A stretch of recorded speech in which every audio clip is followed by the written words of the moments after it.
Hello friends, welcome back to my channel. So आज हम हमारी मोशन इन 2 डायमेंशन की लेक्चर सीरीज को कंटिन्यू कर रहे हैं। This is the part 2 of our previous lecture because वो लेक्चर का वीडियो थोड़ा लंबा जा रहा था। सो उसके जो हम प्रैक्टिस क्वेश्चंस है वो आज हम इस लेक्चर में देखेंगे। ये प्रैक्टिस सेशन है तो इसके कॉन्सेप्ट्स आपको पढ़ने पड़ेंगे, इसलिए प्रीवियस लेक्चर देखना बहुत बहुत इंपॉर्टेंट है। ओके तो शुरू करते हैं आज के हमारे सेशन। ओके तो हमारा पहला क्वेश्चन है, for smooth running analogue clock the ratio, एक एनालॉग क्लॉक है, the ratio of the angular velocity of minute hand to hour hand is equal to theta by 2, where theta क्या है, angle travel in radian. Okay उसने कितना angle travel किया। For example if this is origin, ये अगर 0 है तो यहां से यहां तक कितना एंगल गया, कितना एंगल ट्रेस किया उस। ओके देखो हमारी क्लॉक है 12 बजे, ये यहां तक थी, फिर इसने यहां तक आई, फिर इसने कितना एंगल ट्रेस किया, थीटा। तो ऐसा मिनट हैंड और आवर हैंड के रेशियो दिया है which is equal to theta by 2 and theta is the angle traced. Okay हाँ, and T is time taken to complete the revolution, then theta is equal to what. देखो angular velocity of minute hand कितना है, 2 pi by T. Direct formula हमने previous इसमें देखा था, 2 pi by T, 2 pi is nearly equal to 360 degree also, and time period कितना दिया है। ओके 360 डिग्री का जाने दो, हम 2 पाई बाय टी करते हैं। 2 pi by T, time period of minute hand 60 second बराबर है, and time period of our hand 2 pi 60 into 12। 1 घंटे में 60 मिनट होता है राइट, तो 12 आवर्स में 12 into 60 which is equal to 2 pi upon 720। Now इनका रेशो, अभी इनका रेशो लो, omega minute angular velocity of minute hand upon angular velocity of our hand is equal to 2 pi by 60 upon 2 pi by 720।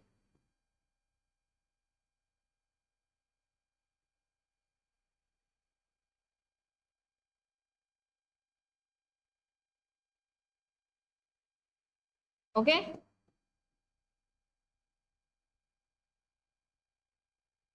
this is the ratio of omega minute to omega hour. Now putting this value here, इसकी जगह पे value रख लो, and that is omega minimum minute upon omega hour is equal to 12 which is equal to theta by 2, which implies theta is equal to 24। okay हाँ, so this is the answer of this question। चलो आगे बढ़ते हैं।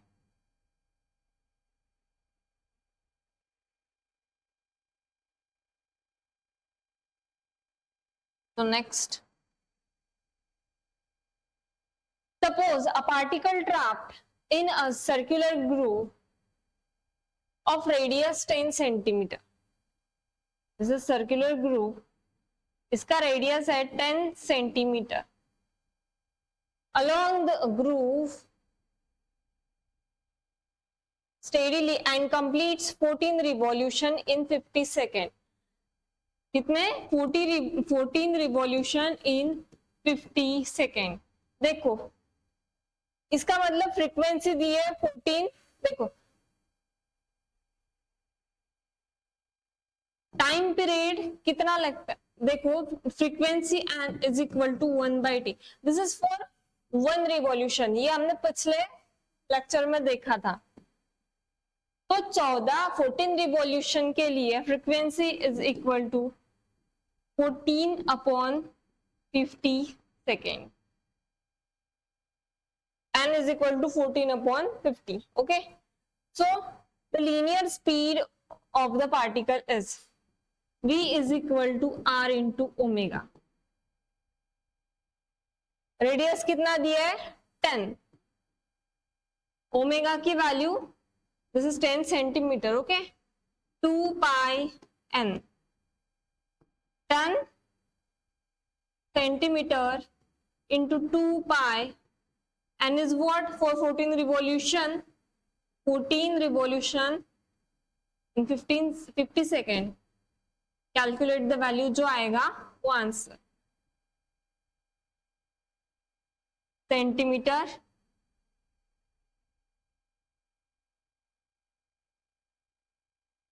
this will be our answer, centimetre पर second. देखो this totally depend on option, अगर option में अगर यहाँ पे आपको मीटर दिया होता तो you need to convert this centimetre into metre, 10 centimetre को फिर आपको मीटर में कन्वर्ट करना पड़ता था अगर ऑप्शंस में दिया हो। अभी ऑप्शन में यहाँ पे सेंटीमीटर पर सेकेंड दिया है तो आपको यहाँ पे सेंटीमीटर पर सेकेंड ही लिखना पड़ेगा, ओके, तो no need to convert. A flywheel is making 240 revolution per minute. Find the angular speed of the wheel. Velocity is equal to r into omega.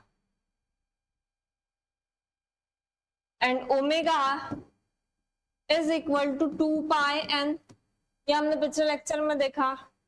अब n is equal to 240 revolution पर minute बोला है, पर minute, एक minute में कितना है second, 60 second होते हैं, 240/60, right.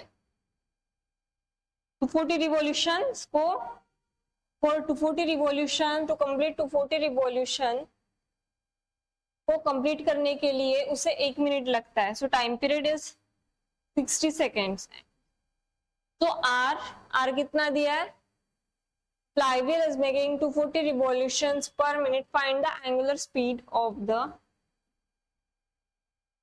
angular speed, okay 240 revolution, सीधा angular speed बोला है, not गलत हो गया, देखो omega is equal to 2 pi n, directly angular speed पूछा है, this is angular speed, okay 2 pi n कितना, अभी अभी हमने देखा n is equal to 240 revolution complete करने के लिए उसे 60 सेकेंड लगते हैं, 240 रिवॉल्यूशन पर 60,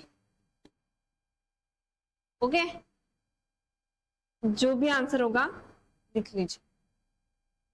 next,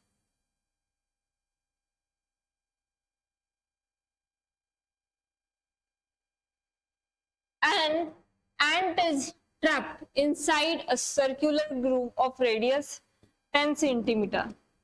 10 centimeter is the radius of the circular groove.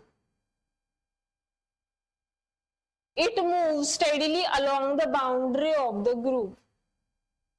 ये बाउंड्री है ग्रूव की, यहाँ पे वो मूव कर रही है steadily, and completes 5 revolution in 100 seconds. Again, n is equal to 5/5 revolutions complete करने के लिए इसे 100 सेकेंड लगे, n is equal to 1/t.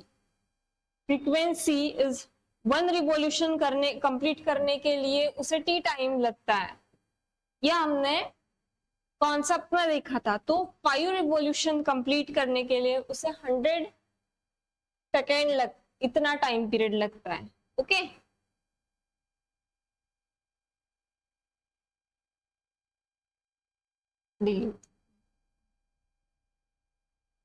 Okay, तो n is equal to 5/100, Then what is the linear velocity? Linear velocity, this is angular velocity and this is linear velocity. Okay, velocity is equal to r dot omega. Radius कितना दिया है 10 centimetre.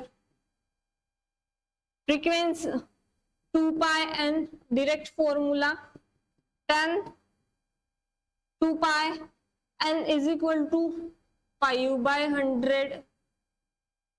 Solve करिए, जो भी answer होगा that will be this. ये calculate करिए. Okay, next.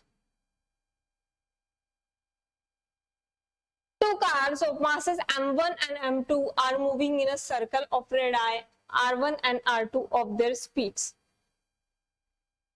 r1 and r2 ये दो सर्कल की रेडाई है, रेडियस है.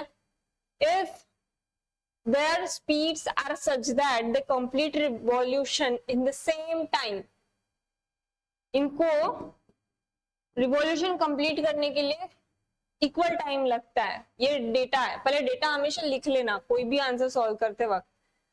Then the ratio of the angular speed ω1 is to ω2 पूछा है, टाइम दिया है, रेडियस भी दी है. सो हमारा फॉर्मूला क्या है 2 pi by T. Frequency omega is equal to 2 pi by T. ये हमें फॉर्मूला हमें बहुत अच्छे से पता है. Where T is time period to complete one revolution. यहाँ पे कितना दिया है टी, T1 एंड T2 जो हमने यहाँ पे कंसिडर. ओके, यहाँ पे हम T1 is equal to T2. Okay, ऐसे लिख देंगे 2 pi by T1 is equal to 2 pi by T2. Since T1 is equal to T2, ratio will be equal to 1:1. Okay, so ω1 is to ω2 is equal to 1:1. Next, a bike wheel is 60 centimeter in diameter. एक bike है, उसका diameter दिया है 60 centimetre. यहाँ पे radius दिया नहीं है, यहाँ पे डायमीटर दिया है. तो डायमीटर इज 60 सेंटीमीटर. क्योंकि हमें दिस इज सर्कल, हमें रेडियस का काम रहेगा. तो radius is equal to 30 centimetre. Okay, rotates 10 radians. तो इट रोटेट्स, कितना रोटेट करता है, theta is equal to 10 radians. What is the linear displacement of a point on the edge of the wheel? Linear displacement पूछा है. S is equal to what? S is equal to r dot theta. इसे हम convert करेंगे metre में.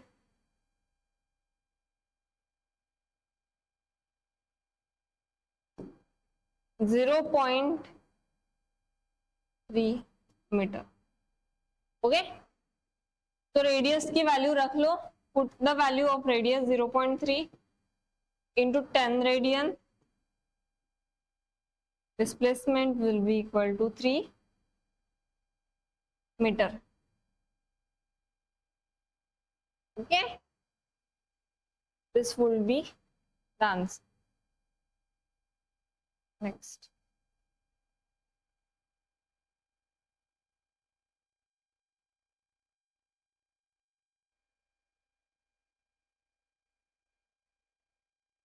तो आगे बढ़ते हैं. A wheel rotates 50 centimeter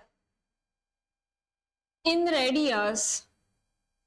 A wheel rotates 50 centimeter in radius. Rotates 360 degree.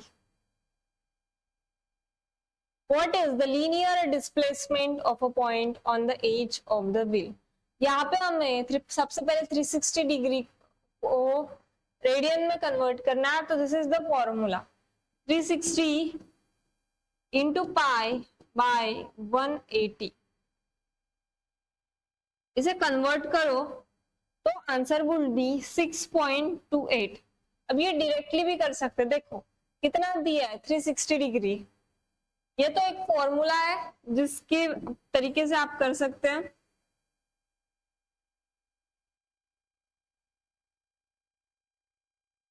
एक डायरेक्ट ट्रिक देखो, हमें पता है ये 0 है, ये π/2 है, π/2 means what 90 degree, this is pi 180 degree, this is 3π/2, और जब ये वापस आएगा इसी जगह पे 360 डिग्री रोटेट करेगा, this will be 2π, right.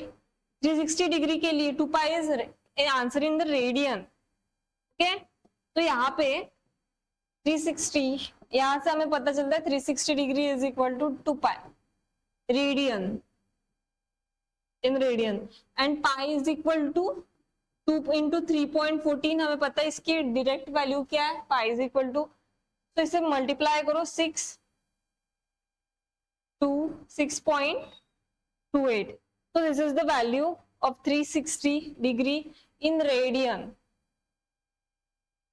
Direct भी जा सकते, बट अगर अदर देन 360 ऐसे वैल्यूज के अलावा कुछ और दिया हो तो आपको इस फॉर्मूला से जाना पड़ेगा, ओके।